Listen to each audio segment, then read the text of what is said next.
Hey lady, welcome back to the ladies room. Today I'm doing another book review. I'm so excited about this one. Today I am reviewing The Girl on the Train by Paula Hawkins.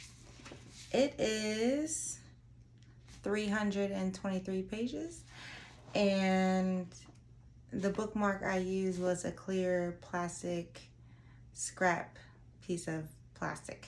Anyways, I'm going to try to jump right into it. Today, this review is brought to you by the Ladies Room. This is ladiesroom.org. Okay, let's see. So before I read the book, I had no idea what to expect. I knew that this was there's a movie based on this book, but I didn't know what the book was necessarily about. I assumed that it was about a girl on a train and she sees something probably. Kind of gave me a murder mystery feel when I read the back cover. So, yeah. I knew that the reviews were good. I knew enough to get me intrigued. And I was hoping that there, of course, would be a murder early on in the story. I was hoping that the girl would be smack dab in the middle of everything that's going on. And this is just based off the premise that people do a lot of thinking and observing on the train. So, at the beginning of the book, I was like, this is good.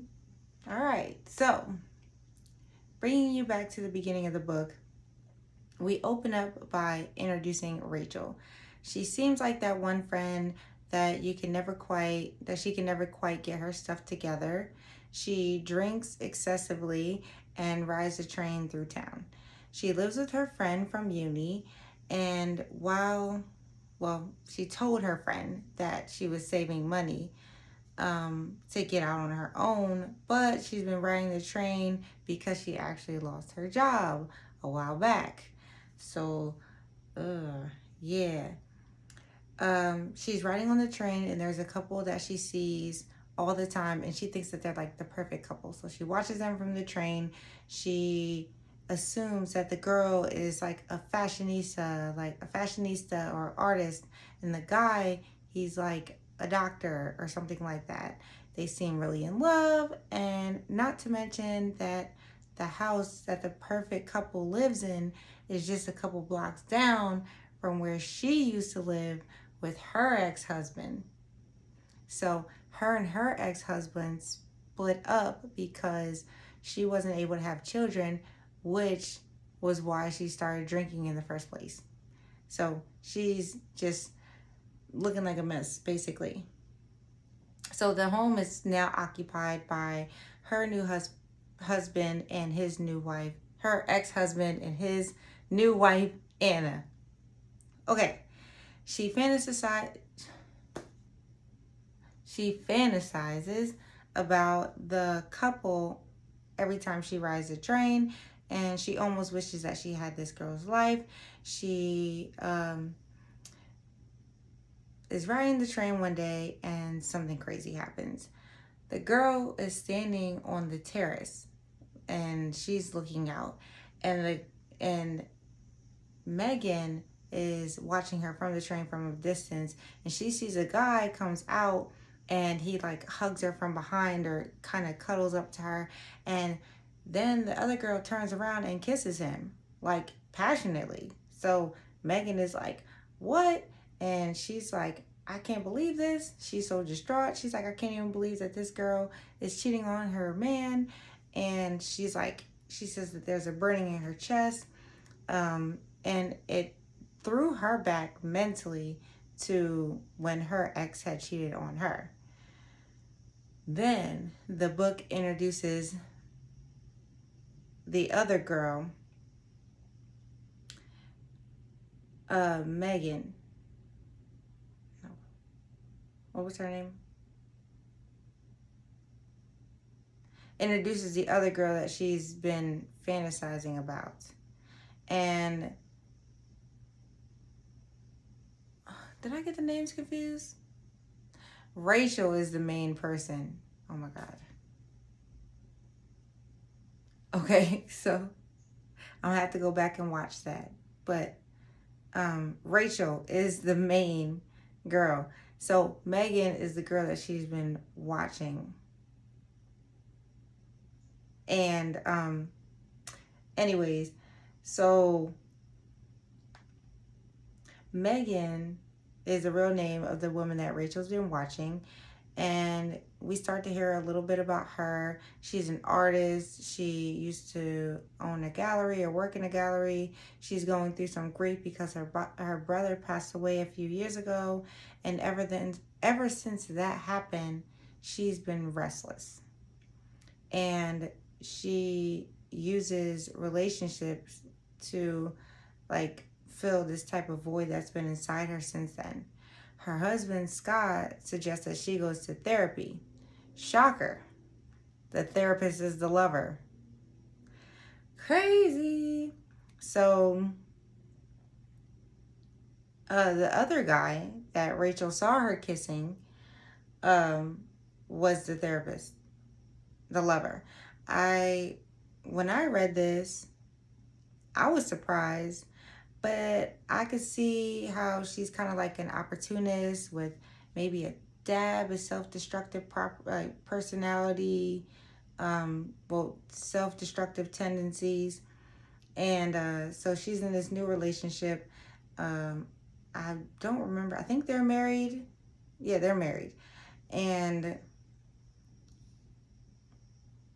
she has this, like I said, this destructive personality, and she actually is the one that's pushing the boundaries with the therapist because she is seducing him again and again.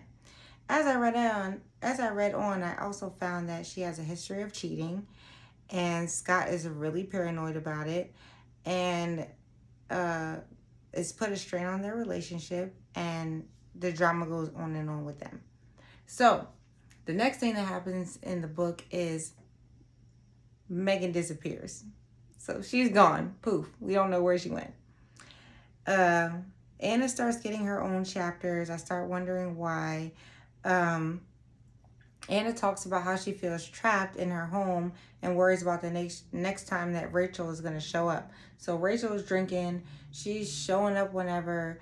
And Anna feels like she's terrorizing their family. Like she's doing hang-up calls. She's doing all types of stuff like that. Even one time, she even came in to the house while Anna was sleeping and took their baby and walked outside. She was drunk and she was just like, I wanted to hold the baby. But of course, no one understood why, because that just sounds a little odd.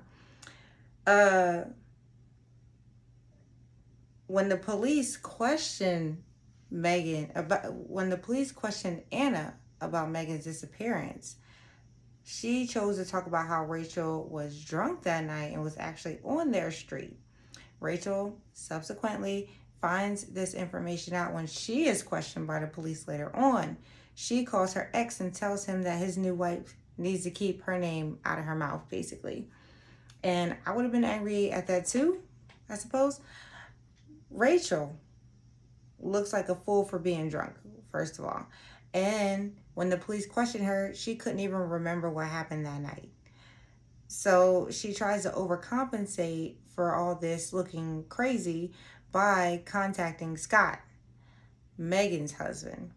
And she tells Scott that she has some information that he needs to know. And she didn't know if he will believe her. So she says that she is Megan's friend. So of course he's going to trust her. He agrees, and she goes over there and she told him about the affair. She also lied and she totally disregarded the fact. She negated the fact that the whole watching them from the train thing. She didn't say anything about that. Immediately after that, he goes and tells the police about the affair. The therapist gets arrested, and the therapist is arrested shortly after that, and then he's released. So Scott is pissed, like he's raging, and Rachel Rachel feels like she needs to get deeper in for whatever reason. And then they find the body. This is what I was waiting for this whole time. I figured that they were going to find the body at some point, and it's looking like Scott is going down for this murder unless a miracle happens. So Rachel decides to book an appointment with a therapist. She went to the appointment, talked to the therapist for a while, and once she was unable to tell if he was involved or not, so she decided to book a second appointment. And she felt like the therapist was professional in talking to her, and she went back for that second appointment and basically bared out her whole soul to this therapist. I mean, there is something about being in a therapist's office, but she just let her whole thing on the line about not being able to have kids and her relationship and all that type of stuff. So while this was going on, the cop that was investigating the whole thing called Scott. She says that she's been doing a little research, and she's basically deemed Rachel as a drunk. She's a liar. She's a drunk. She told Scott that Rachel didn't even know his girl. So now he's super paranoid about it. Basically that she made all this up. So Rachel is called Scott. She, again, messed up this whole thing with the therapist. So she calls Scott, and he wants to meet up with her, and he basically corners her and was like, hey, you've been lying about this whole time, like, tell me the truth. And she, of course, told him the truth. He was upset about it and tried to choke her out or whatever, hemmed her up. So yeah, after that, she realized, well, she already knows that it wasn't Scott. She's thinking that it wasn't the therapist. And she's like, I need to stop drinking. I need to figure out what this is. So she stops drinking. She, after letting go, I guess, of all the trauma that she's experienced, and talking to the therapist, she did get a little more clarity. And without the drinking, she started to remember. And she remembers seeing Anna in an alleyway. She remembers seeing Megan walking to a tunnel when she was on the train. She got off to tell Megan that she shouldn't have did what she did, but then got busted upside the head, and it turns out it was Anna. I mean, it turns out it was Megan. So that made her connect all the dots together. I can't tell you the end, but to close the case, like for her own mental health and just like for once and for all, she knew that she needed to confront Anna and Tom. The book was so good that they made 3 movies off of it. I saw the 2016 version and it was good. I believe I also saw the 2018 version. I think I watched that one first because my sister told me about the 2016 version and I couldn't find it on my streaming services, and then I found it later. Anyways, I like both of those movies. I'm not sure which one I like more now. I think I like the one that was made later more. I think that one was based in India. I'm not 100% sure where it was based, but yeah, I did like it. It was good. It definitely had a unique take on the book, and all in all, I give the book an 8 out of 10. The ending was a little neat for me, but I'm glad that everything else kind of panned out and it kept me interested the whole time, so I figured that I would share this one with you before I log it into the archives. I'm so ready to go ahead and log this into the archives. I gotta send the book out to my sister so she can read it too, because it was great. I want to get back to using custom bookmarks. Okay, so in the comments, I want to know if you read this book.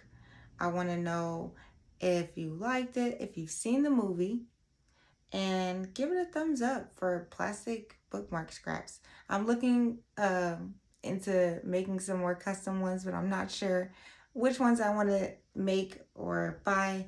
But this was the review on The Girl on the Train. Yes, we got it all in one take. Let's cut it up.